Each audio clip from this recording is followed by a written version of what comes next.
Awesome. Hey, everybody. Lewis here from Status Coup. We are live from just outside of East Palestine, Ohio, where Colin and I arrived just yesterday at this point. Although today alone, I don't even know how many people we interviewed today. We were all over the place. We're going to have a lot of great content to bring you. Some of it is going to be today during this live stream. We're going to air a really powerful interview with a local business owner that I spoke with today. That'll be coming up in just a few minutes. Also, we're going to have a ton of content that we recorded earlier today that will be coming out in videos over the next couple days as well. But again, for those of you just joining, Lewis here, we're live just outside of East Palestine from our hotel, just a couple towns over in Columbiana, Ohio. Colin and I will be on the ground here all week long, continuing to push this story forward. Frankly, compared to the last time that I was here, only a couple weeks ago, there's basically no more media left in town. Everybody's moved on and is basically done covering the story, at least on the ground. You might hear some headlines today about how the state of Ohio is actually suing Norfolk Southern now. That's great and all, but from the residents that we're talking to on the ground, they're like, okay, cool. How is that going to help us right now today? Because the unfortunate reality is that's not going to help them right now today. If Ohio, sues Norfolk Southern, is successful, the state of Ohio may get some money, but these local residents are not getting the help that they need right now. Many of them are trying to relocate right now because some of them are still getting sick. They're still having issues related to this. Their property values are going down. They're not getting the answers that they deserve to be getting from the officials at the local level, the state level, the federal level. It's thing after thing after thing.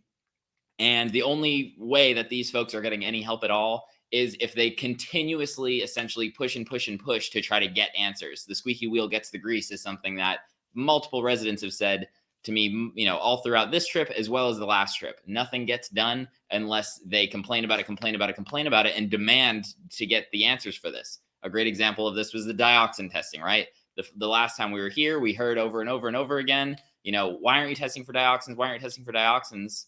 And just now, finally, dioxin testing is starting to be done by the EPA. And a lot of that is only due to the pressure that's being put on the officials at, again, all these levels by local residents in East Palestine, as well as folks across the border in Pennsylvania.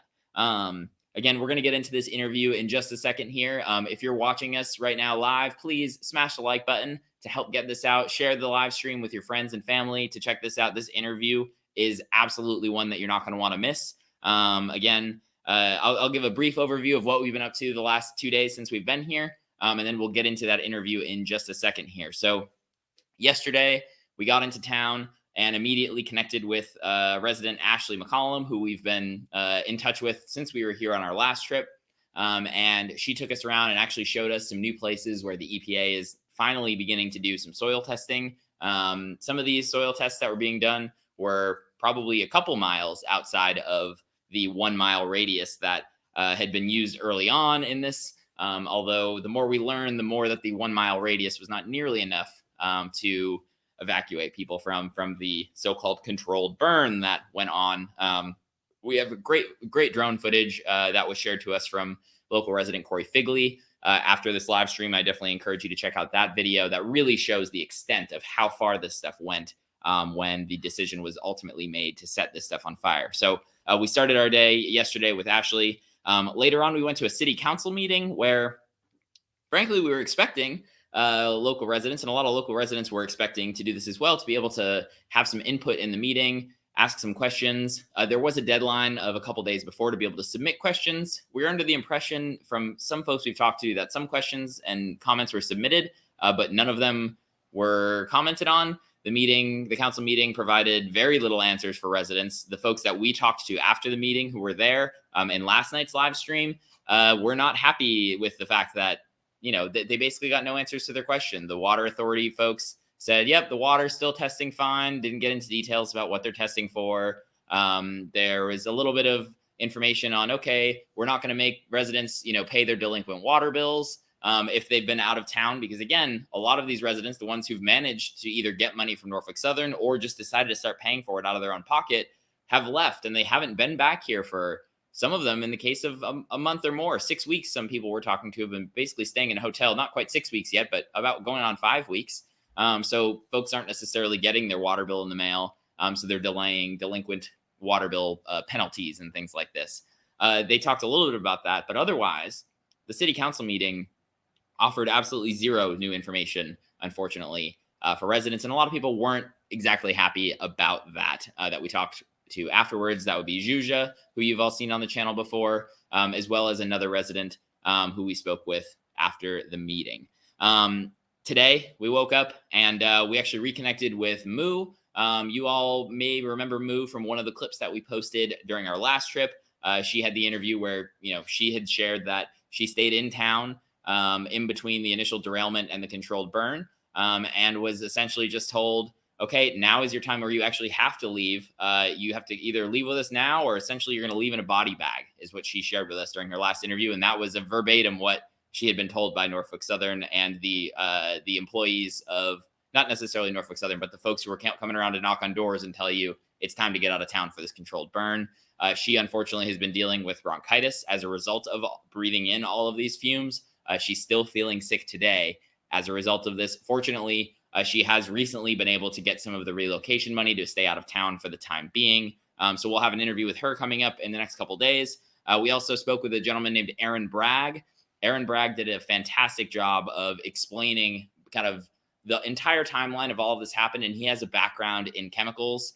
So he was able to get into the details on the chemicals on board the train. We talked a lot about the air testing of the chemicals in the air and the home residential tests.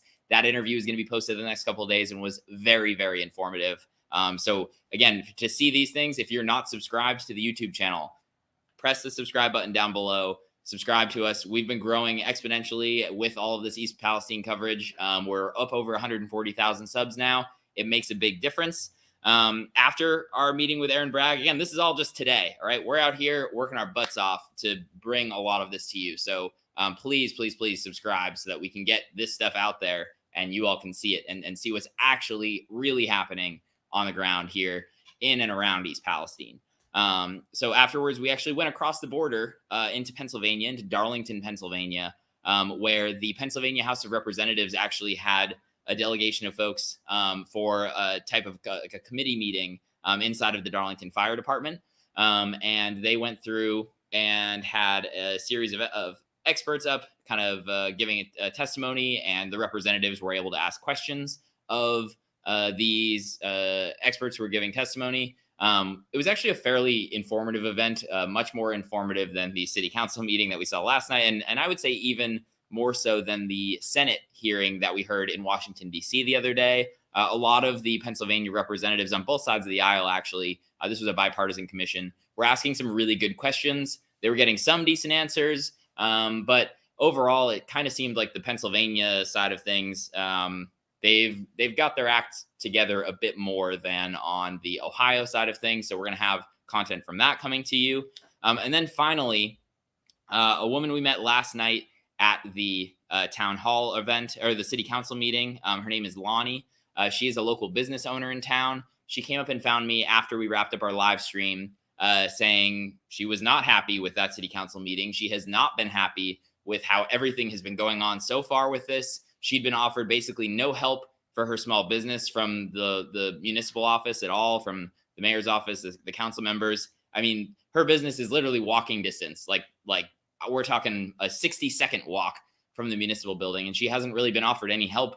Meanwhile, she's had to have her business closed for a while. She's absolutely traumatized, rightfully so, of this, something like this happening again. She was home when the derailment happens, and she shared details about what this was like as it unfolded. And it was a very emotional interview. I had a hard time even listening to some of the stuff because it was so hard.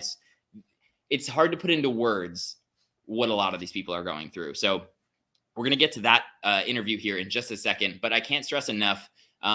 We've been on the ground here now for about a week the first time. We're here right now for basically another week. We're probably going to be back here again soon as well. But every single day that I'm here, you just start to uncover thing after thing after thing. Like I could spend a lifetime investigating any single little aspect of this disaster, and there'd be a plethora of things to go into. You could hire teams of people to dig into every little thing, but for whatever reason, the mainstream media outlets who have those resources to actually go in and do that sort of deep digging, they're done. They're done looking into this.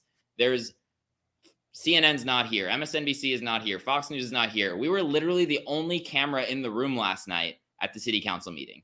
The only one. Today, there was a bit more at the meeting in Pennsylvania, but that was because the state representatives were there. But at the city council meeting last night, we were the only camera in the room. The only one in the room.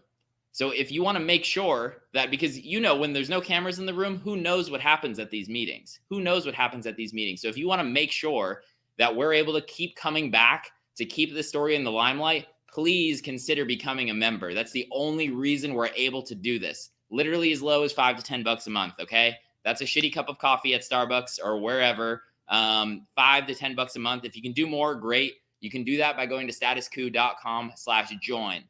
We are, again, that the only way we're able to do this is because of folks like our paying members, who many are watching right now, I'm sure, are able to do. In just a second, we're going to start playing that video. If you have not liked the video yet, please smash the like button down below. Help this get out to more people. Again, we're about to play now an interview that we did just a couple hours ago today with a local business owner named Lonnie. She has been dealing with all sorts of stuff, as so many people have with this. So we'll get to that in just a second. I just want to say too, feel free to ask questions in the comments. If you leave a super chat, we'll definitely get to those questions at the end. But we'll try to keep an eye out for other comments too and questions. If you have any questions about everything that's been going on so far here in East Palestine, as well as if you have questions or comments that you want to share during this interview. Again, this was a really emotional interview. We're going to split it into two parts. At one point, I'm going to come in and just we'll take a little bit of a break from it, and then we'll bump back in. But Colin, let's go ahead and we can play that interview with Lonnie. There's so much that I could talk about. Well, I'll try to steer the conversation in some things, but if there are things that you think of as we go, like I said, we're not on like a time crunch or anything like that. We live on point. Yeah. I honestly believe those bills just need taken directly to Norfolk Southern and let them pay those late fees for these families and friends and family that I know personally that have left and cannot be in their homes. Right. Absolutely. Kind of taking a couple steps back here now, you mentioned to me that you were actually in your home the night of the derailment. You live on Clark Street, which is a road where many folks that we've talked with live on. The train tracks are essentially right in your backyard or right across the street from you, depending on where you live. Pretty much my front yard. Yeah. Can you talk about the experience of that night and having that happen? We were in our living room the night of February 3rd when the train derailed. It's a moment that's always going to stick with me for the rest of my life. It was horrific sounding, is the only way I can describe it. The metal on metal, and you could hear the initial explosion, and just the way that it rattled my home and shook my home. I knew instantly that it derailed because I've lived in my house for the last 30 years. So you get used to the way that the trains sound on a daily basis. I knew this one was different. I said to my husband, I said, that train derailed, and he was in denial, instantly in denial, and said, no. And I said, yes, that derailed. I knew. Just the way our house shook, and just the sounds that I heard. My hearing tends to be better than my husband's because he has some hearing damage from the place that he works, his job. We went out on our front porch, and that's when we seen the flames and the smoke at the end of our street, and we honestly thought that a row of houses were on fire, and the business at the end of our street, we thought it was on fire. It was absolutely terrifying to see it all unfold. Yeah, at that moment, you don't know what's taking place. You don't know if it's a terrorist attack, and in the back of my mind, I thought it could possibly be. Come on through. It's okay. Yeah, you can It's go through either okay. way. Yeah. And yeah, so again, oh, and sorry about that, a little technical glitch there. We're gonna get back to that interview in just a second, but again, this sort of reporting is tough to do. We've been again on the ground for a couple days here. We're gonna jump right back into that in a second. Once we get that moved forward in the interview for a second. But I do want to point out too, one other place that you can go ahead and check out more of our reporting. Jordan actually just put out a new piece today on Substack. You can look up our Status Coup Substack. We're trying to do more written pieces as well in that, and we're going to go through some of it later today, right after this interview. We actually have photos from residents who are getting rashes, unfortunately, as a result of all of this that are going on. Very likely from the water that they're being told is safe. And you can definitely go ahead and check out that article after this and be subscribed to our Substack, which is free to be able to get that Substack subscription. But without further ado, we're going to cut right back into this interview, and we'll be right back with more after that. Fine, you're fine. No, but you'll come and walk in on us. All right. So you mentioned a bit of like the uncertainty, right? You don't know if it's a terrorist attack. You don't know if it's just it happened on its own. I guess how quickly, like, was it the night of when you realized exactly what it was? Did you leave that night? I guess what were the next steps that you took? When my husband and we seen the flames and the fire at the end of our street, he actually got in his truck to take off to see if there was anything that he could do, because we honestly thought that there were homes on fire. So that was terrifying, knowing that my husband was trying to go help, and at the same time I was running to get my son, who's almost 21.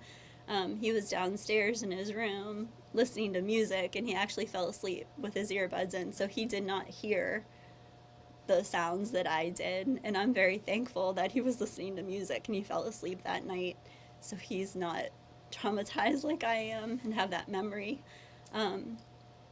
So I got Austin, and I said, you need to get up. I think we might have to evacuate. I don't know what's going on. And he thought I was pulling a prank on him. Right. He didn't believe me until he came upstairs and walked out onto our front porch and seen the flames, and then he was like, "What the hell is going on, Mom?" And I'm like, "I have no idea." And that was totally helpless, because you don't, in that moment, you just know that we don't know what to do. We don't know what to do. Sirens were going off. Trucks were speeding down my street because we're on East Clark Street. The fire station is right at the end of our street. And at that time, my husband came home and said, "There's nothing that, we could do." He's like, "Just stay in the house." And I was worried about our neighbor. So I ran over to her house and was pounding on her door to get her attention, and she did not know what was happening. I was really worried for her because she walks with a cane. And while I was there at her house, that's when I believe it was a volunteer was coming up onto porches and telling everyone to evacuate. And then she replied, "I have nowhere to go." It's just, there's so many people in town that live paycheck to paycheck and they cannot afford to just pick up and leave. Right. And so many people that I know sheltered in place that weekend because everyone's story is different. And there's so many stories. There's so many stories. Yeah. And it's not just a one size fits all. No. And we were told, as the weekend progressed, we were told that if you couldn't leave, to shelter in place. And so many people did. Yeah, and I mean, I spoke with her the last time I was here a couple weeks ago, and actually just followed up with her today, a resident who was in that same boat. She just moved into her apartment 2 days before. Didn't have the money to even go get a hotel for the night or the next night or something like that. And, sheltered in place. She was told she was going to be fine as long as she didn't go out onto the streets.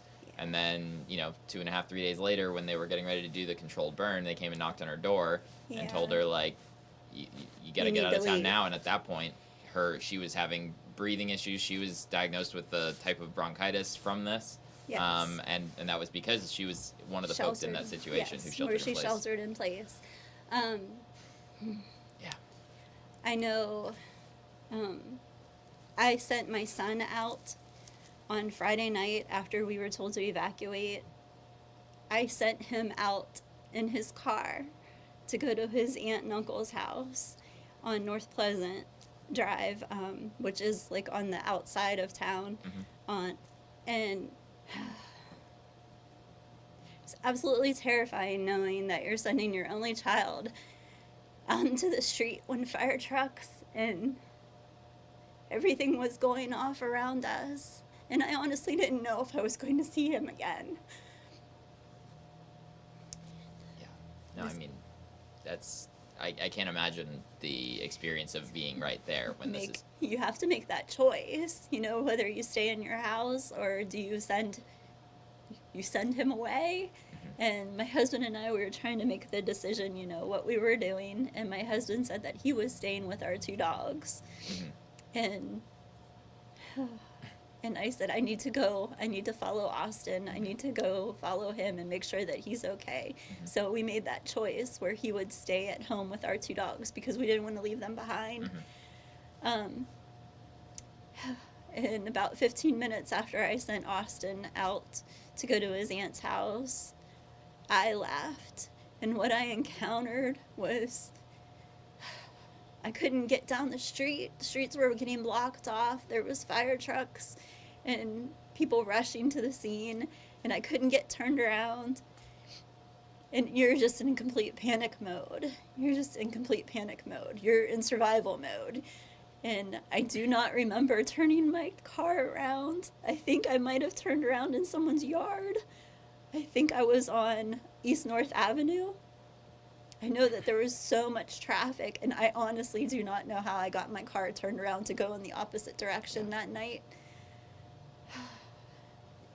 No, that's terrible that you had to go through this. I mean, so you know, after the initial derailment happens, you know, you had a period of time where they made the decision to do the controlled burn in air quotes here because nothing about that looked controlled to me. Nothing was controlled. Yeah.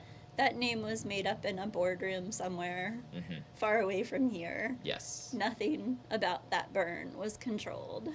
Yeah. I guess at that point, you were obviously very clearly in the 1 mile like forced evacuation for that. Did Norfolk Southern at that point at least pay for relocation type stuff for you all, or was that a whole process that you had to fight to get that stuff, or how did that all go? I've yet to go to the Norfolk Southern Assistance Center. That Sunday morning, I'm going to back up because we landed at my sister's home on Friday night when we were told to evacuate. So myself and my son, my sister and brother-in-law, we were at their home, and we were there for about an hour, and we had a knock on their door telling us to evacuate, that she was in the zone too. And we decided as a family to shelter in place there. So from Friday night until Saturday morning into Saturday afternoon, that's where I was with my family, my sister, brother-in-law, and my son. We sheltered in place there until I seen the press release that came through from our city council that stated that they were fighting the fires and that the EPA was testing our air and the air was fine. And at that point, I decided, well, the air is fine. I'm going to go home and I'm going to try to convince my husband to leave with our 2 dogs. And I did. I went home, which is literally less than 5 minutes from my sister's home. And no one stopped me. Right. No one stopped me from coming back onto East Clark Street to my house. I thought I might encounter, you know, a police officer or someone to tell me to turn around and go back. No one stopped me from going back to my own home. At that point, when I walked into my house to see my husband, I just wanted to be with him and try to convince him to leave. what I encountered in my own home. You could smell the fumes outside. You could smell the fumes inside. I knew that we shouldn't be there. Um, yeah. It, no one should have been in their homes. We all should have been evacuated and told we need to evacuate or get us out as soon as that train derailed. Town should have been evacuated, and not just a 1 mile zone or a 2 mile zone. It should have been a 10-mile radius, in my opinion. Finding out later on Sunday morning when we had a knock on our door, the sheriff was going around doing a head count of who was still in the zone. And then being told that one of the tankers could possibly have a catastrophic failure and that it could blow at any minute. And knowing that that could have happened Right. from the moment the train derailed on Friday night, knowing that we were risking our lives basically 24, 36 hours later, and then being told that there could be a catastrophic failure and it could blow. And if it were to blow, it would wipe our town basically off the map. And no one came to help us. No one. I am furious that we were failed repeatedly. I am furious. Yeah, I mean, again, the fact that if they're going door to door, I mean, there's number one, you should have been telling people to get out sooner if you at that point know that you've got cars that are leaking and potentially at the point of they're going to explode and send shrapnel. That could have happened any moment. Right. That's outrageous that wasn't That's spread out ahead of time. That's criminal. Yeah. It is criminal what we endured that weekend. It's criminal what we're still enduring. I do not understand why we have been failed repeatedly. And it's like a freaking fuse was lit that night. And it's just grown and it snowballs. And no one is helping us. People are sick. Today, I know I'm feeling it. I feel it in my throat. I almost feel like my throat is tightening up. The first 2 days when I came back to my home, I was experiencing the rash on my chin and my cheek. I'm just going to openly admit that I am suffering forms of PTSD. I began counseling today for that.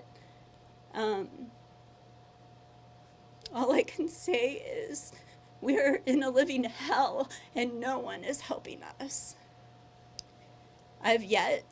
My family has yet to go to the Norfolk Southern Assistance Center.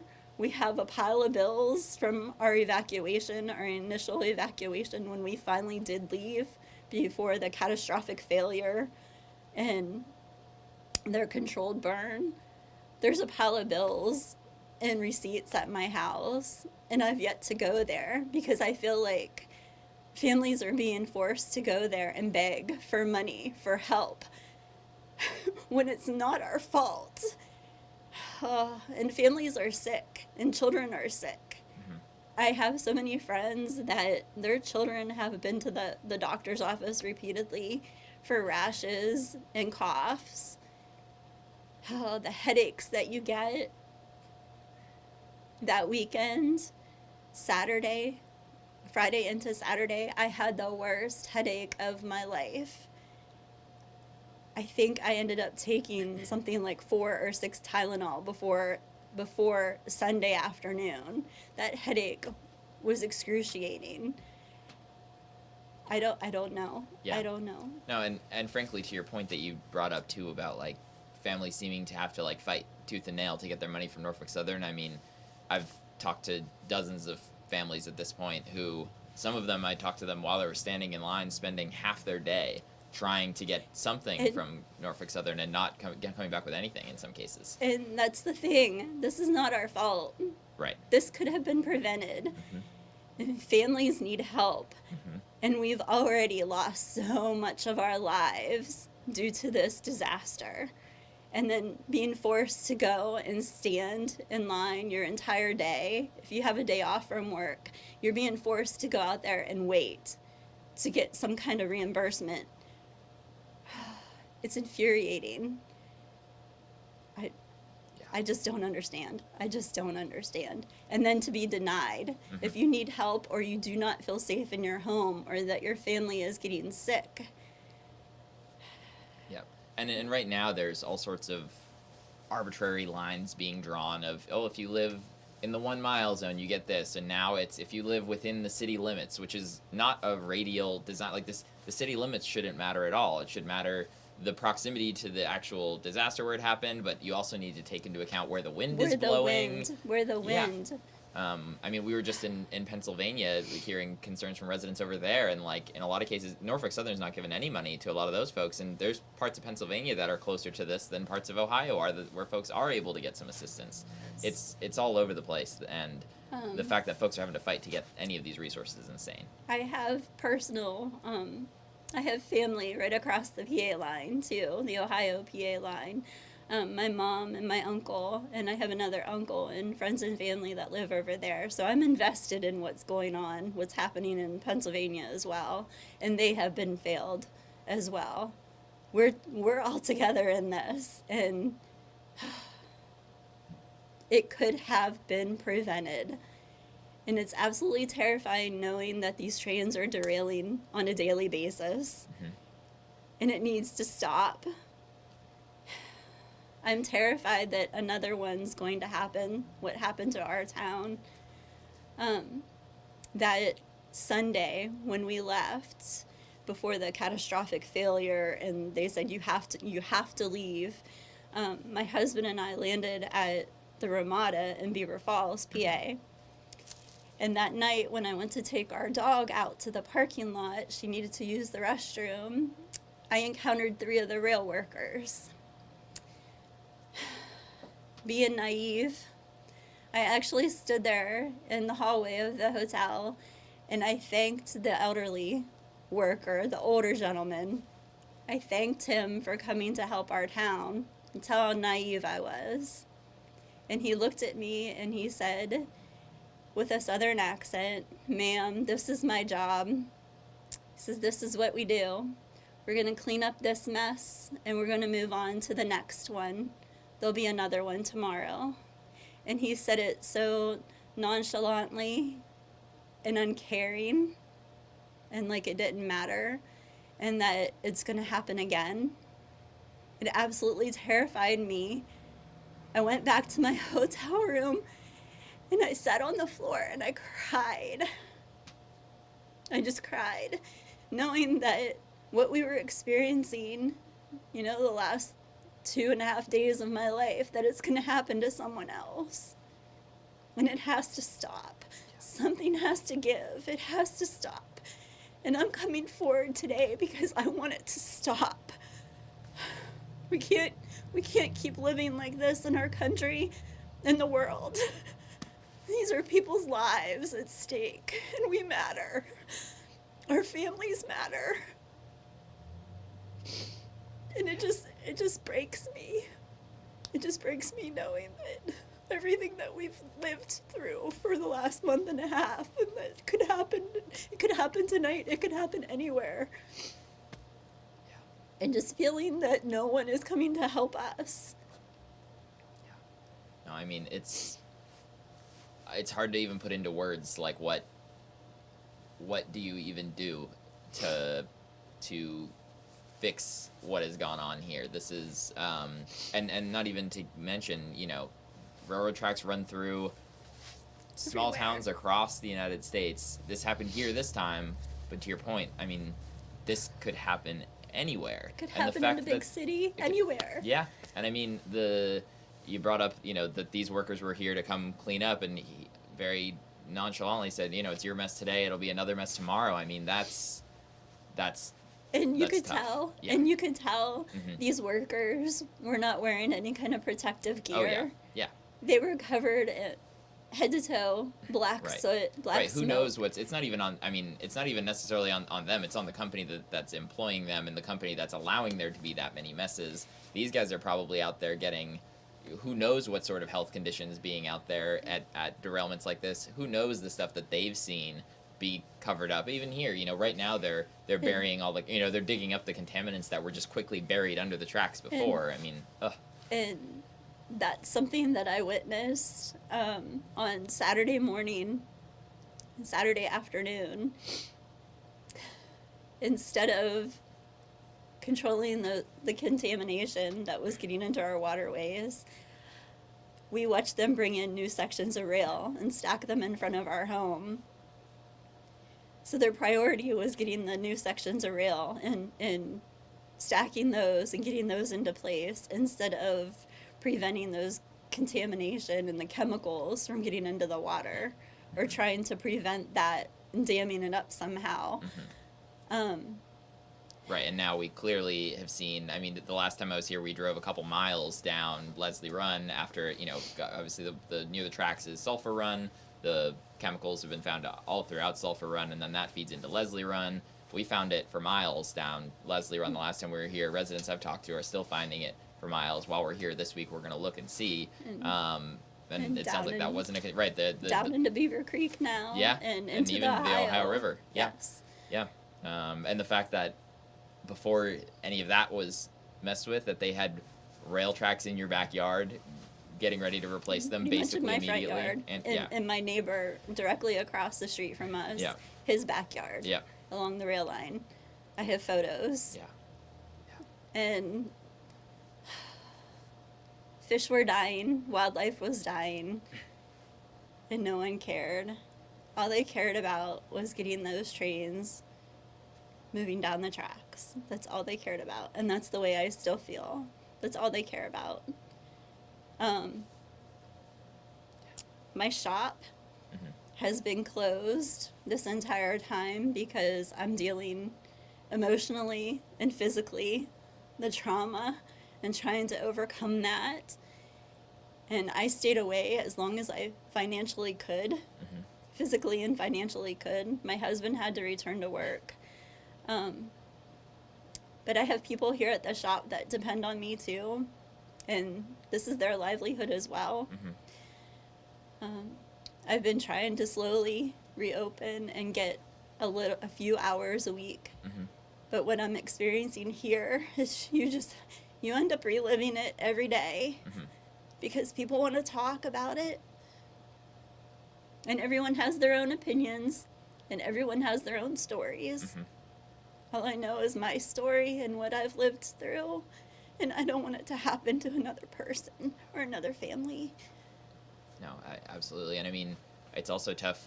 You can basically see the train tracks out the front window here, or right on the main drag here through East Palestine. You hear them. Yeah. You hear them daily. All day long. Yeah. All day long. Yeah. And I guess as far as the small business side of this has got to be very tough to manage, and the fact that there hasn't been some sort of program of any kind that I'm at least aware of set up to be able to help business owners. I mean, being closed, obviously, even just for the immediate time frame, there should have been some sort of assistance provided. Again, it's not your fault; it's Norfolk Southern's fault. But in this time frame afterwards, where your business is obviously very clearly impacted, so is everybody else's businesses in these areas. And we're talking, this is a great little shop you have, but it's a small business. You know what I mean? This business. Being closed for a long period of time like this, and having less folks in town is obviously going to directly impact you. All I can say is what I experienced with COVID in the state of Ohio with COVID. Governor DeWine shut down the entire state for COVID. My business was only open for about 3 months. Bad timing, taking over a small business. We were open for roughly 3 months, and then COVID hit, and we were deemed non-essential, so we had to be closed. This is what I do not understand. Governor DeWine closed the entire state for COVID, and this is a chemical disaster of epic proportions. Mm-hmm. And we have no help. Right. And he won't even declare a state of emergency. No. Which is outrageous. He also waited a very long time to ask for the FEMA assistance, which was... And it's infuriating. Yeah. I mean, the state level officials here, especially Governor DeWine, have really done a poor job in a variety of ways. In many ways, communication has been all over the place. I mean, we've got countless interviews with him where in one day, he talks about how it's safe and it's fine for people to go back, and he's doing a photo op taking a sip of the water, and then 2 days later he'll be in a press conference and he'll say it's going to take a long time to make the community safe. But I'm sorry, when you're the governor of a state the size of Ohio or any state, your words matter. You need to be clear with everything that you're saying and doing. And consistency. Yes. Consistency. And that's with everyone. I don't care if it's our local council. Mm-hmm. Everything has to be consistent because we have flip-flopped so many times, back and forth. That's what has destroyed trust. I do not trust anyone. I do not trust anyone. Mm-hmm. Start proving to me that I can trust you. Right. And you're not the only one saying that either. And frankly, I've said this to a couple people now, the more you dig into everything happening here, and then I start to say it out loud and explain it to people, you start to sound like a conspiracy theorist because it sounds that crazy. You wouldn't think that all of these agencies, all of these people would drop the ball as much as they are. It's easy to prove that a lot of this stuff has been handled in the incorrect way, in an irresponsible way, whether it be the contractors who are hired to come in to do testing, whether it be Norfolk Southern being able to just bury contaminants under the tracks immediately when this happened, the decision to have the quote-unquote controlled burn, not letting folks know that this was going to be able to explode right away. One tanker ended up being 5. 5, right. That's a huge difference. We were told that morning, the sheriff told us that morning that there was 1 tanker that they were concerned about. We were never told 5. Mm-hmm. We were never told 5. Yeah. Yep. No, I mean, it's the amount of inconsistencies, the amount of reliance on Norfolk Southern, the company that caused all of the problems here, to provide solutions was outrageous. It's thing after thing. Who's holding them accountable? Right.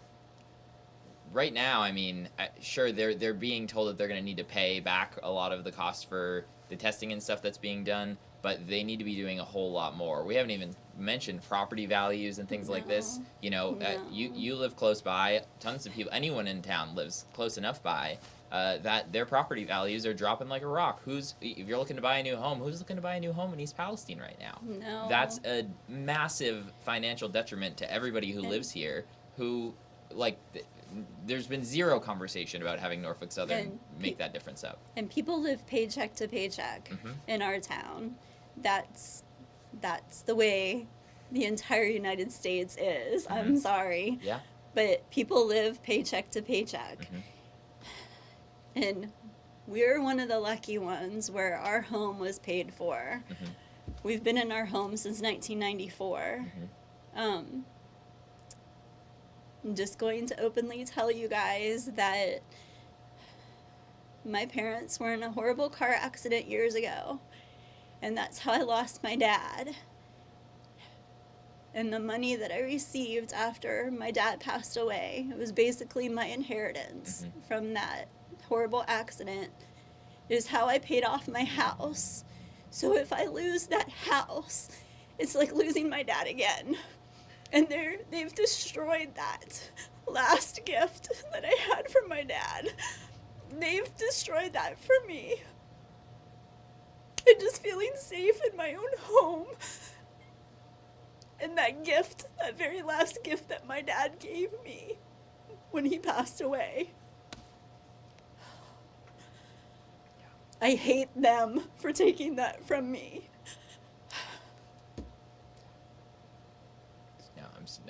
I'm sorry. That's outrageous. And I mean, again, the fact that there's been zero conversation about trying to, obviously, especially in your case, you're never going to be able to fully replace it, but there's not even any conversation of trying to help alleviate that. No. And and people don't want to be in these homes. Right. They're getting sick. And they were getting sick, and they're still getting sick. They're and still getting sick. Some of these homes still, the smells are not as prevalent around town everywhere, but they are still existing when you're in different areas. When they're digging up some of this stuff in the areas, I'm sure over there it probably is smelling quite a bit still. Go ahead. We have snow today. Right. It's cold outside, freezing temperatures, and I know that's saving us right now. Those days that we had where it was raining and foggy, it covers, it blankets the entire town. It doesn't matter if you're in the 1 mile zone or if you're 3 miles away. You can smell it. You can smell it into Pennsylvania across the PA line. Right. People are still getting sick, and for good reason. And again, they're digging up a lot of this stuff right now. The dust is getting up into the air. It's wind blows. It's not like this stuff is contained in some little bubble. It's little not. Imaginary bubble that they've created. Right. Yeah. No. It's And outrageous. I don't know what kind of answers. I don't know. I don't know what our future is going to hold. I'm terrified for that.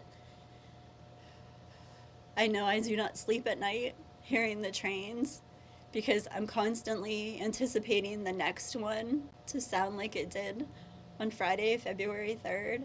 I'm constantly waiting for the next one to sound like that. I don't know.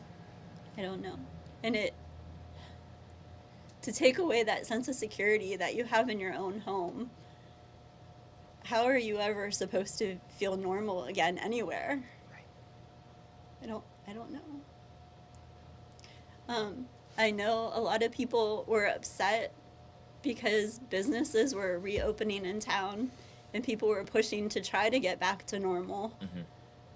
I have a very hard time being here at my own shop, and this was my home away from home. This was my dream of having my own small business. And I find it very difficult to be here when I know so many people are suffering, including my own family. I don't want to be here. I don't want to be here. And I hate that too, because they've destroyed this too. I don't know, guys. It's, again, I can't even imagine what you're going through with all of this. And again, it's not just your home, it's your business, it's your family's homes, it's your friends' homes. This is my world. I was born and raised in Pennsylvania, right across the state line. But East Palestine was my home. This is the town that we always shopped in, every Friday and Saturday. And growing up in the 80s, 80s and 90s, this was an awesome, beautiful town. And this is where I raised my family, where I raised my son. And our little town had so much potential before this happened. And now I just feel like they've just scarred us for our lifetimes and beyond. And for our children's lifetimes. I don't know how a town can come back from this. I know they're trying to. But I don't know how you look forward when you can't even address the problems that are taking place right now. How do you even try to look beyond tomorrow when you need to take care of today first and address these children that are getting sick and the families that are being torn apart? We need help. We need help. Well, Lonnie, thank you so much for taking the time to share your story with us. Thank you guys for wanting to listen. Yeah. If there's anything else you want to share, feel free. But otherwise, again, thank you so much. We'll definitely stay in touch with you. We're here all week, but we're not done talking about this story after this week because please don't stop talking. No, I can assure you we won't. Yeah. People need their stories heard. Yeah. And I've kept quiet, just watching everything unfold, and I know mentally and physically I'm having a very rough time. But I feel like I just need to I need to talk too. I need to start letting our story be heard.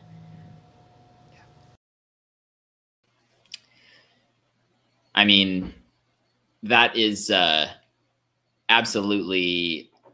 While I was sitting there doing that, I was getting frustrated, sad. I mean, I legitimately almost cried at a couple points throughout that. I absolutely can't even get close to imagining how all of this happening must feel. This is just one person. This is something. Colin, we just lost this light again. This is something that. Apologies for the dark lighting. You can maybe even just move this one in the middle. Sorry for the technical difficulties here, but I can't even imagine what that's like. Campfire. Just hold it back there. There we go. I can't even imagine the situation that she must be going through. Again, we're going to be talking to way more folks than this. Even just today alone, we've recorded interviews with probably 8 or 10 different residents throughout the day. But the fact that nobody is here still continuing to get this message out, continuing to tell this story. Again, last night at the city council meeting, we were the only camera in the room. The only camera in the room. This is clearly, you just watched some of that. This is clearly affecting these residents in a whole bunch of ways, whether it be health effects, whether it be the mental health side of this. Poor Lonnie is afraid to spend the night in her own home. She can't sleep in her own home because she's worried about what is going to happen. Every time a train goes by, the whole thing replays in her head. Imagine having to live with that every single day. And not only not having the government step in to make sure that they try to at least make this right for you, but on top of that as well, even though this isn't being fixed, everybody just moves on and stops giving a shit about what's happening in your town that just got absolutely ruined by a multi-billion-dollar railroad company who clearly doesn't actually care about helping these people and clearly was way more focused on, let's get the railroad tracks fixed, let's get them built. She mentioned it in that interview. Literally before the contamination had been cleaned up. Again, they buried stuff under there. They were lining up railroad tracks in her backyard before they were starting the cleanup process. It was literally like, let's get the tracks back in here and get the railroad back up again before they even started cleaning up the mess. That's where the priorities lie. Getting the railroad back up again, making as much money as possible. This story should still be in the news every single day. It should be the leading story every single day. Again, we are a small team trying to make this happen, coming out here and trying to tell these stories. If we had the resources of CNN, if we had the resources of MSNBC, if we had the resources of Fox News, we would be able to continue to push this way even further. We're doing as much as we can right now with what we've got. And thank you to our paying members for being able to do it. But this is absolutely outrageous that this isn't being talked about in a much bigger sense, that there aren't mainstream media folks here at these events, even local media in a lot of cases. Again, last night at that meeting, we were the only camera in the room. That should be glaring code red, like we're in a failing state if we have zero media in the room at a city council meeting in a town where this just happened. This ridiculous, preventable train derailment leading to explosion, leading to quote unquote controlled burn after that. This is absolutely outrageous. It's absolutely outrageous. And these people deserve way better than what they're getting. Way better than what they're getting. If you're just watching us for the first time now, we're going to have tons more interviews just like this one being posted on the channel over the next couple days here. Please subscribe to this. Apologies if the lighting is a little bit weird during this one. The rest of our stuff, we're going to be much better situated. This was a last minute thing we're throwing together here because we wanted to get this interview out to you guys as soon as we could. So please, if you're not subscribed to the YouTube channel, subscribe, and you're going to see a whole lot more content just like this one coming.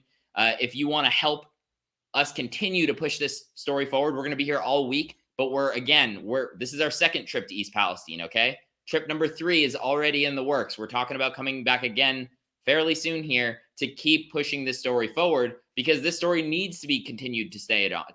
We need to stay on the story because nobody else is doing it. And this, again, the more we dig into every little element of what's going on here, the more you find that looks more and more like a cover up. The more you find that residents are getting the runaround and needing to call this number to get an answer. And then that number tells you, oh, no, you need to call this other one. And then ultimately you get no help. The only folks who are able to get any help in this situation is by absolutely scraping to get there. The squeaky wheel gets the grease. I said it at the start of this. I think I said it during that interview as well. It's absolutely abhorrent that the state of Ohio, that the local government in a lot of cases, that the federal government is not doing more. The governor of Ohio needs to declare a state of emergency. The governor decided, the state of Ohio is suing Norfolk Southern now as of today, but they won't declare a state of emergency? Why? Why would you not declare this a state of emergency and free up a whole bunch more resources to come from the federal government here? Why would you file an extension to, leave the possibility to be open for a state of emergency later? It doesn't make any sense.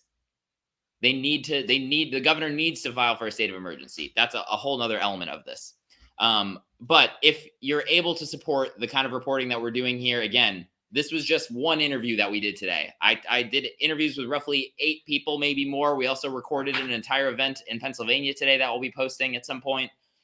Please, if you're able to support the reporting, statuscoup.com/join. Literally as low as $5 to $10 a month. It might not sound like it makes a difference, but when we get hundreds and thousands of people to be able to put that $5 or $10 down a month or more, if you're able to, it makes a big difference to be able to know that we're able to continue to come back to places like East Palestine, like you've seen Jordan go back to Flint, however, 20 whatever times for over 8 years, maybe more than that, to continue to go tell the stories of what are happening in Flint. Just like that, we're going to continue to tell the stories of these folks in East Palestine who, again, their entire lives have been upended by this. Lonnie, who we just played in that interview, she grew up just over the Pennsylvania line, just over the border. It's only a 10, 15-minute drive into Pennsylvania. She grew up over there. She would come shopping in East Palestine as a kid. She had a dream at one point to open a small business in East Palestine because she grew up going there as a kid. That was part of it. When she was old enough, she moved to East Palestine. She started a family in East Palestine, and she achieved that dream of opening a business in East Palestine. Both her home and her business, you could basically throw a rock at the railroad tracks. Her life is absolutely upended and changed by all of this. There's no, you can't even begin to try to make it up in full to her what has happened and what's been taken away, but you can at least put in an effort.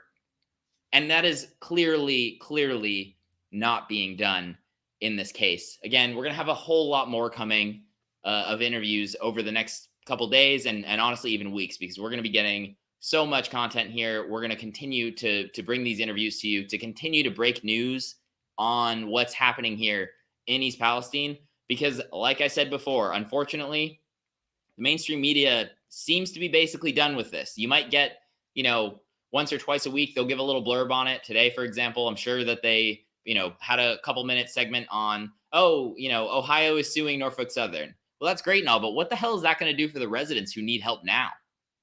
Is that going to do anything for them? No. The residents are, first off, that lawsuit's probably going to take 5 years at least, maybe a decade. And then maybe there'll be some money that gets handed out at that point. But that money is not going to go to the residents who are being affected today. And at that point, they're not, it's going to be long past the point where they need the help. They need the help today, and they're not getting it. They're not getting it. Sure, some folks who fight tooth and nail to get some help are getting it. Some folks who are in the very oddly drawn boundaries now might be able to get relocated for a week or so while the smells are bad in their home with the train tracks being dug up. But that's not nearly enough. It's like, okay, we're going to make you leave your house. Here is just enough money to get a hotel room for a week. But, in a lot of cases we're hearing food. Oh, I mean, you were going to have to buy food anyway, right? You were going to have to buy food anyway. I don't know. I'm in a hotel room right now. The only thing I've got to cook with in here is a microwave. So basically you're going to be having to go out to eat most of the time, or you're going to be eating ramen noodles and you're going to be cooking it in the microwave. And a lot of these people might be a family of 5 or 6 with a pet, and you're all in one hotel room trying to make do with what you've got. That's not right. That is not fixing the problem. That's barely helping the people in the situation right now. Meanwhile, these people's property values are dropping like a rock. Who's looking at houses in East Palestine right now to buy? I know I'm not. Are you interested in buying a house in East Palestine? I didn't think so. So what's being done about property values? Is Norfolk Southern talking about, making up the difference or offering to buy homes from people if it's not the case? No, they're not. It's not happening at all. It's thing after thing after thing, and we're going to get into a whole lot more of this throughout the week. I do want to talk a bit about something that Jordan actually put out today as well. Let's see here. We have an article here, Colin, if you can pull that up. And this is from the Status Coup Substack that I mentioned earlier today. I'm going to go ahead and read through this, and also make sure to pay attention for the photos in this. So news: weeks after the East Palestine controlled burn, residents are experiencing rashes, nosebleeds, and other symptoms. My face was burning, but it didn't freak me out until I looked in the mirror, EP resident Kristen Baglia told us. You can see some of the photos here. Kristen also had rashes on her leg and foot after showering. Her 8-year-old son had also been sick. She took him to the ER last week for nosebleeds. Both of them were diagnosed with chemical inhalation. Her water is connected to the the East Palestine City water, which the governor and the EPA declared safe. Last night, somebody from East Palestine water department also said that the water was safe. It continues on. It feels like the worst flu imaginable, Battaglia 37 told us about her symptoms following the derailment. She also has an ear infection, sore throat, cough, chest pain, burning eyes, constant running nose, headaches and migraines, fatigue, anxiety, insomnia, and bone pain. Her son's nosebleeds started last week. Akron's Children's Hospital did a CT scan, and it showed all his airways were swollen and inflamed to the point the capillaries in his nose burst. His throat, adenoids, and lymph nodes were all enlarged as well, Kristen said. Kristen is not the only resident who shared images of their rashes. Ashley McCollum, who has been staying with her kids 4 miles from East Palestine in Darlington, Pennsylvania, has rashes on her chin, neck, and chest. My neck and chin on fire, McCollum told us. You guys can actually go ahead at some point, and if you want to see that full Substack article, you can sign up for the Substack for free. The link to that is statuscoup.substack.com, and you can find out more about that there. We're going to be putting out more written articles there on the Substack, and that's another free place that you can get information from us. Overall, we've got a lot planned for the next couple days after this here. We're, again, in Ohio right now. We're staying a town or two over from East Palestine in Columbiana. Tomorrow, we'll be back in East Palestine talking to a handful of residents. We hope to go live a couple times throughout the day. So, again, make sure you're subscribed down on the bottom. And if you press the bell, you'll get notifications if we go live. Hopefully, we'll be able to go live with some residents with us. If not, we'll do something similar to this again, and we'll work on the lighting so that this doesn't happen again. We were trying to get this together quickly for you all on a couple things, technical wise, we were trying to figure out. So apologies for the lighting, but we were trying to get that interview to you all because it was, you all saw it. It's powerful to watch. While I was there, that was a tough interview to do. It was very emotional. Really want to thank Lonnie for feeling comfortable talking with us about this. Again, our reporting here is making a difference. Last night at the city council meeting, I had 2 people come up to me while we were there and ask, "Are you the guy from Status Coup? Or are you with Status Coup?" Because locals are sharing our stories, sharing our videos amongst each other, and know that we're going to talk to them and share their full story. We didn't cut anything from that interview with Lonnie, and we are going to post that video in full so that you can share that as well at some point. Without the live stream. So we'll keep an eye out for that video being posted at some point as well. Okay, I see we have Jordan in here, but Jordan, I don't think I can hear you. Can you hear me? I Can can't you hear you. hear I'm me? gonna talk a little bit more here for a second, but I can't hear you yet. So I'm gonna keep talking until that happens. But if you want to continue to help support this sort of thing, again, I'm building the relationships here on the ground with residents, making sure that they feel comfortable to come and reach out to us. They know that, again, we're gonna air their interview in full, give them all, give them the light of day, let them talk, give the microphone back to the people, which is what we're trying to do here.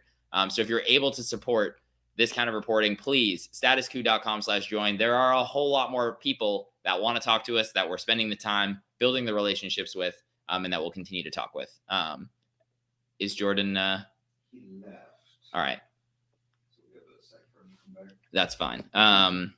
Yeah, but again, I'm gonna wrap this up in a second. If Jordan is gonna come on, we'll send it to him for a second here. But we're gonna be here the next several days here still through Friday. Again, if you're not subscribed to the YouTube, please do so down below. If you're on Twitter, give us a follow at Status Coup. You can also follow my personal Twitter at LewisD217. And we're posting updates there on both my Twitter, on Status Coup's Twitter. So stay tuned for those sort of updates as well. Colin, do we have super chats and things like that as well? Because I do want to read super chats for folks who did that. I'll read them out. Awesome. Colin will read the super chats here for us. Here, So first is GG Starlings, $5. Thank you so much for this daily coverage. I feel so bad for the residents, East Palestine, what they're going through. Absolutely, Gigi. Thank you so much for that super chat. We really appreciate that. And we're only able to do this sort of reporting because of folks like you contributing with super chats, becoming a member, all of that sort of stuff. Polish Agnes Broniatko. We are a bunch of Americans bringing huge amount of donations to Old Chevrolet dealer on the 26th. Come over to this and see Polish Agnes. I'm raising funds now on water and supplies. So I guess if you guys are in the area, keep an eye out for that. And if you have more info about that, email us info@statuscoup.com so we can get more details out for that. Absolutely. Thank you for that super chat. We appreciate that. And yeah, definitely email if you got more info. Dashbush Fleiss, €5.99. It's good that at least one outlet makes these voices heard. Awesome. Thank you so much for the super chat. Again, we really appreciate the support, and I've definitely seen you in the super chats before, so we definitely appreciate that. Small Town Guy, $50 super chat. Thank you for caring. Awesome. Thank you. $50. That's a lot. We appreciate that help along the trip here. Thank you. We got Jordan Beck.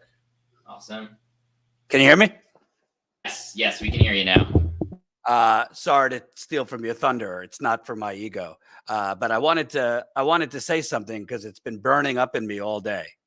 I watched that interview you did, which was, by the way, really amazing. Just you're not going to see that anywhere else.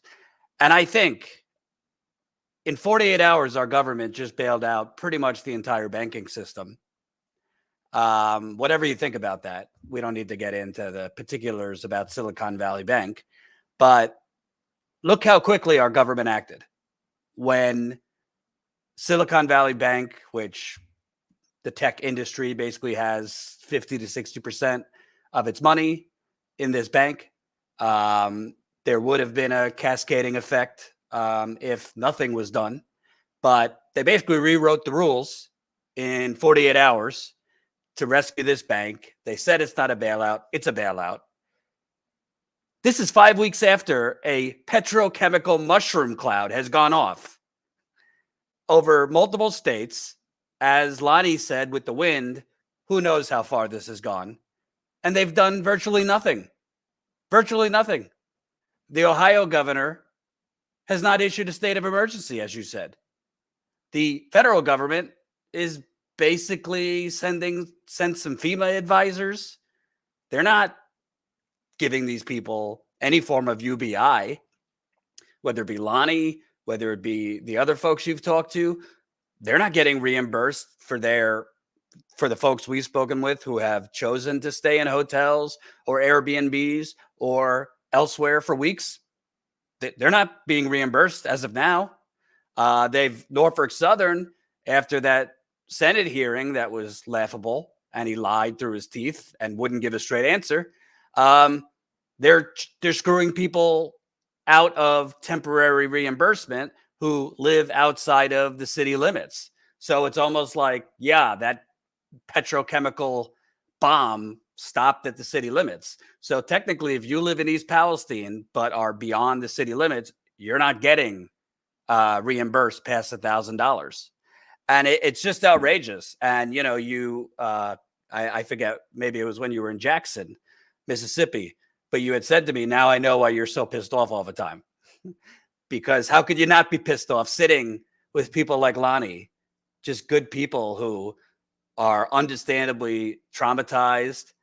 In a sane society, Lewis, there would be round the clock coverage of this, leading newspapers. Of course, there's devastation and injustice and corruption elsewhere. And you would think a multi-billion-dollar media system could kind of walk and chew gum at the same time, could cover this, could cover other things.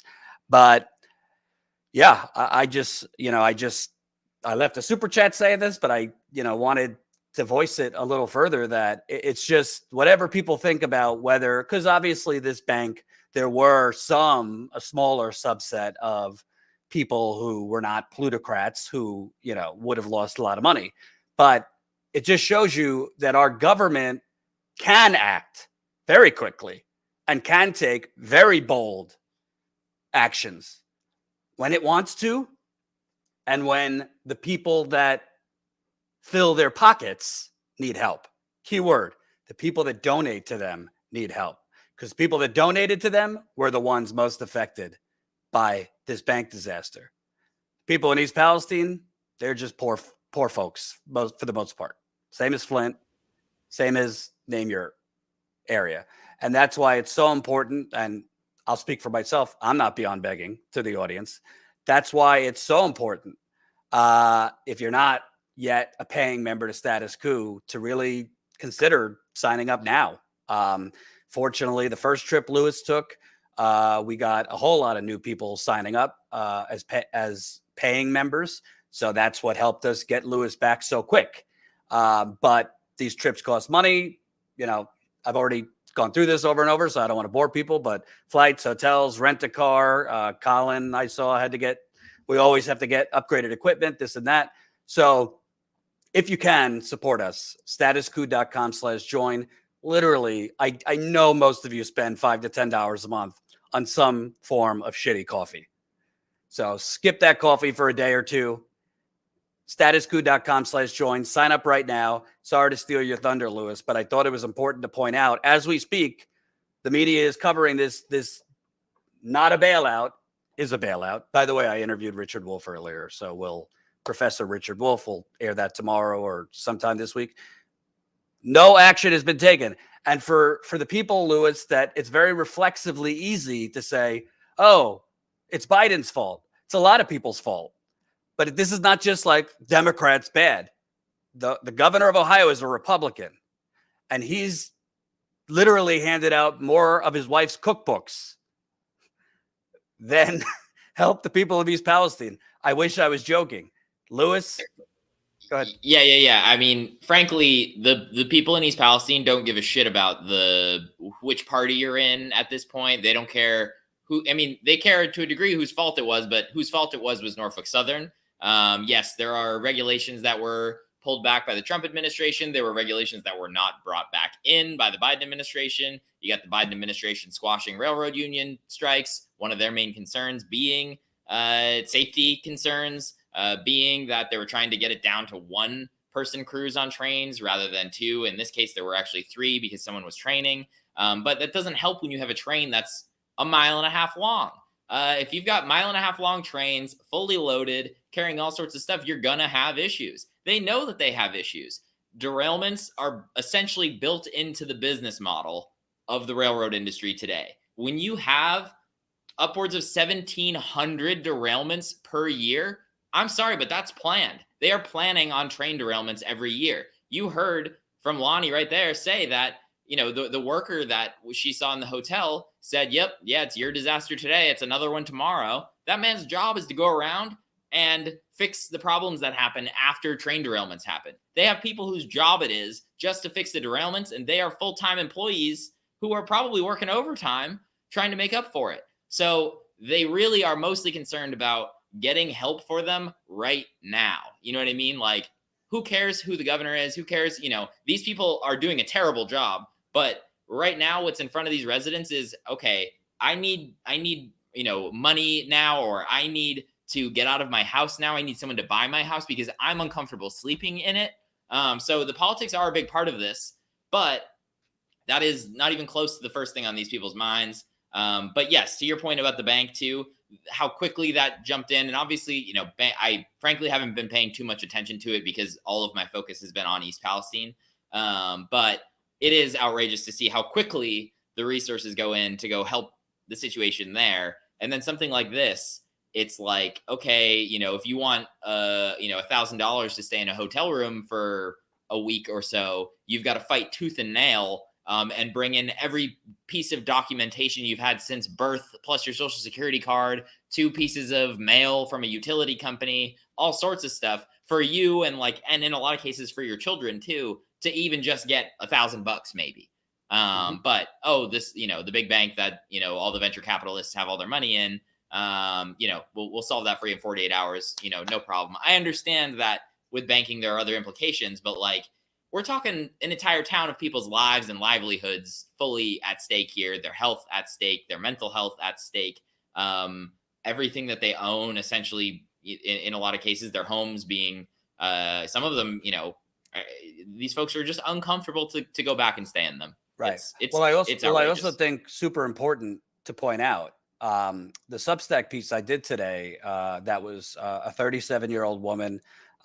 We kind of did the before and after. So you saw, Colin, I don't know if you could put the images back up while I'm talking. We saw the image of her a week before the derailment, which, you know, her face looked normal. You know, I think she's in her 30s. She looked fine. The pictures show her showering last week, right when she got out of the shower. Look at her eye. It is swollen. Look at the rashes on her face. Keep going. Why this is important? Because, you know, you could say, well, Jordan, that's anecdotal. Who knows what caused it?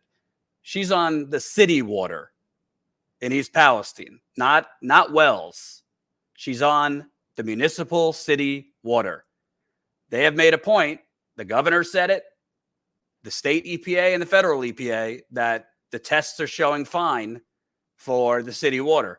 This is not my first rodeo, okay? They could say whatever they want.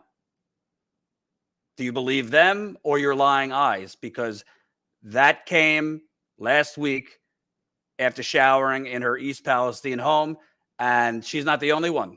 Ashley is 4 miles away in Darlington, Pennsylvania. She's staying where there is well water, and she's got rashes on her chin, neck, and chest. So why this is important, Kristen on the city water, you know, how many other people are having rashes? Because with rashes come other things.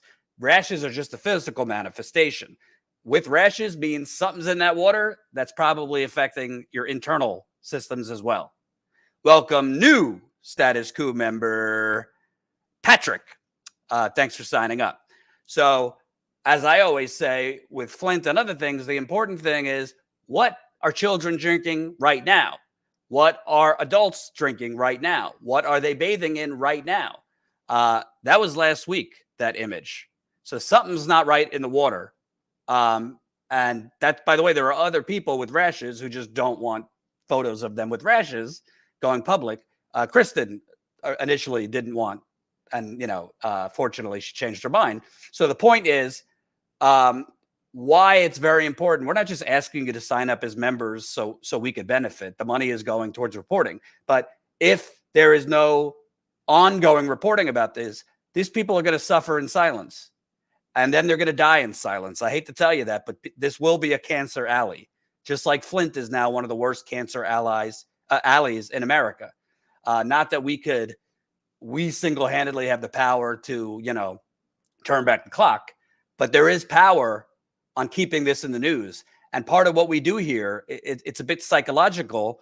We're fighting against the current, and that current is the corporate media, which exists to cover these things up and abandon these types of stories so that then the government, the corporations can do their PR, can do their marketing and declare it over and problem solved. So we as journalists, we have to do two things. One, deliver the facts, investigate, but also fight to keep it where it belongs, which is on the front page, which is in the news, to make sure you know it's not over, to make sure you know it's still a crisis. That's why we're about to hit 9 years in Flint. When I talk about it, say the ongoing Flint water crisis, because Americans have been conditioned to become numb to things that are not normal, like mass shootings, like, black men being executed, unarmed black men being executed by the police. We could go on and on, like people being poisoned by their government or corporate America and then left to slowly die. So we're trying to scream, this is not normal. This is a crisis. This is a disaster. And to be clear, you might not be living in East Palestine right now or the surrounding neighborhoods that are affected. But trust me, over a month ago, these people didn't think it was coming to their neighborhood.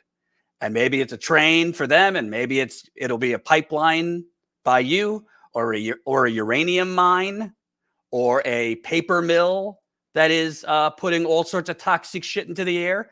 We've covered that story in Kalamazoo, Michigan. There's a whole variety of corporate polluters and ticking time bombs. So this could be happening near you. And I'm sure, God forbid, if it did happen near you, you would want media not to cover it for a week and act all concerned and then say, good luck. We'll give an update once in a blue moon. You're on your own. So anyway, Louis, I'm glad. I know you guys are super tired from a long day, so I don't want to keep you. I just wanted to chime in because I was burning inside and wanted to. That interview was just amazing. We'll repost it tomorrow or the next day and get some of the clips out on Twitter. And I hope people sign up as members. I'm sure there are some of you watching right now who are not signed up. Obviously, if you don't have $5 to $10 a month, we understand. But if you do have $5 to $10 a month, Louis was in East Palestine, like 3 weeks ago, and you're already back. That's because we had, I think, like over 100 people sign up as members. So we don't take money from Norfolk Southern or the government or the, banks or fossil fuel companies. Our funding comes from the people. So and I want to say too, it's not an exaggeration that there's really not media in town. There's zero exaggeration that we were the only video camera, at least in the room. There might have been, I don't even think there was someone taking still photos from a media outlet. If I'm being honest, Colin, did you see? I don't think there might have been one newspaper journalist. Maybe. I don't even know for certain if that was the case. There was someone taking notes, but it might have been a resident who was hoping to get more information.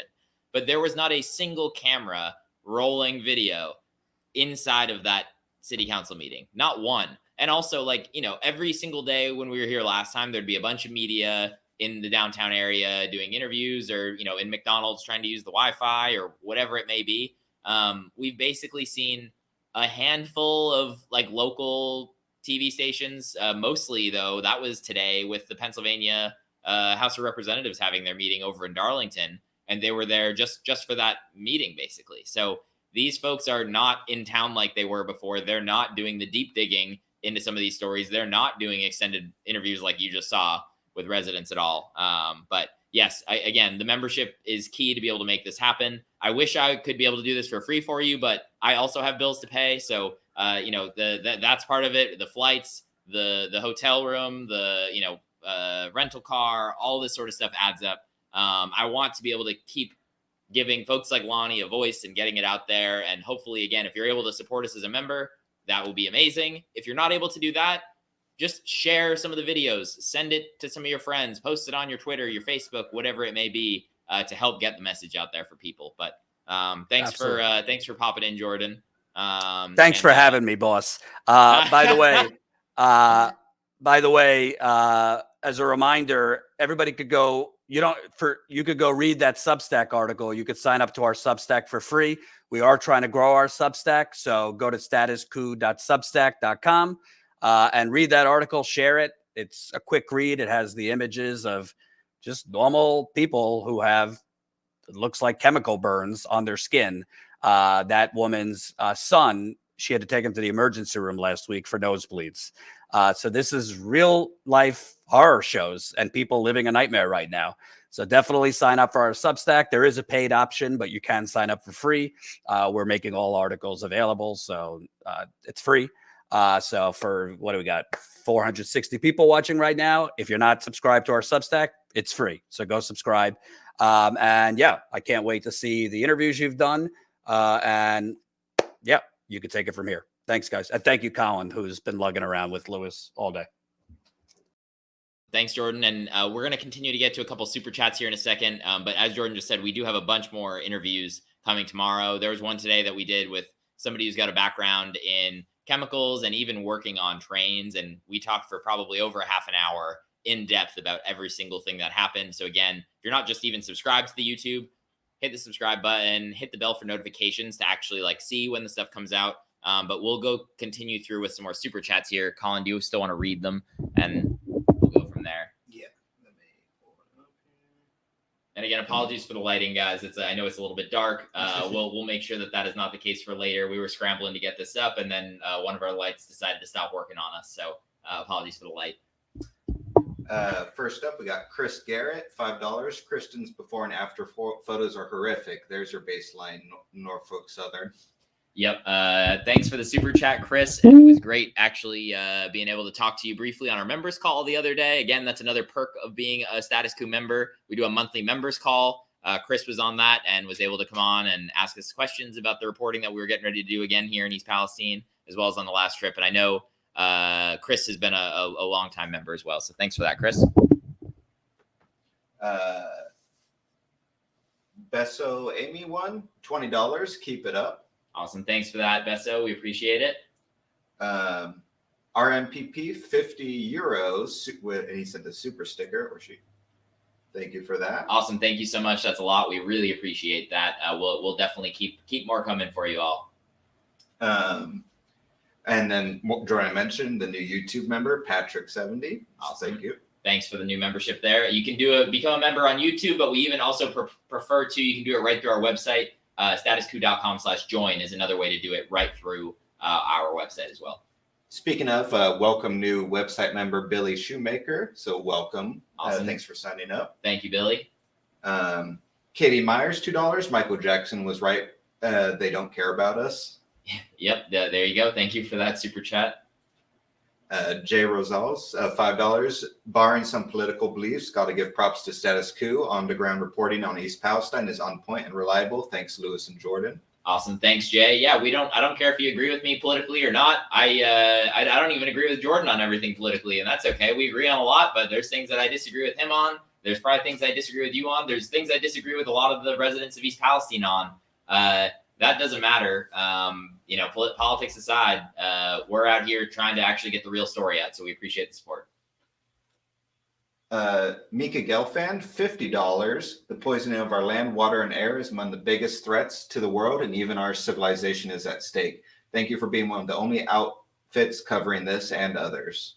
Awesome. Thank you so much for that super chat. We really, really appreciate it. Again, these donations help go a long way here. And again, membership is also super important with all this. Did we have others as well, or was that? Yes. Okay, we got a couple more still. S Snort, $20. Awesome. Thank you, S, for that. We appreciate it. Thank you very much. And this is we're making sure we got them all here. There's one more once the chat refreshes. Awesome. It's not fair, but last one is a $5 super sticker from Joanne Keene. So thank you for that. Awesome. Thank you so much, Joanne. We appreciate that. And I think that is all of our super chats for today. Again, even just from today, you just saw one interview we did. We talked to 6 or 7 people throughout the day today. In addition to that, we were also at the meeting with the Pennsylvania House of Representatives just over in Darlington, Pennsylvania, just a couple-minute drive over from East Palestine, who are also being very much directly affected by this. Some of those interviews are going to be posted on the YouTube channel. Again, one more time, if you're not subscribed, super easy way to support us is to literally press the subscribe button so that you can see more of our videos in your feed on YouTube. Press the bell for notifications as well. It goes a long way. We're going to wrap this up here, but please stay tuned for more of our reporting here from East Palestine. If you've got questions about anything, if if you're someone in East Palestine watching and you want to connect with us, send us an email, info@statuscoup.com. You can also connect with me personally on Twitter @LewisD217. Thank you all so much for watching. We really appreciate the support to be able to come back to East Palestine again so soon. Again, we're already talking about the next time we'll be back because this story needs to continue to be in the limelight here. There should be more media here, frankly. As I've already said before, a lot of them are out of town at this point. The town is much, much, much quieter than it was just 2.5 or so weeks ago when John and I were here the first time. So thank you all so much for watching and have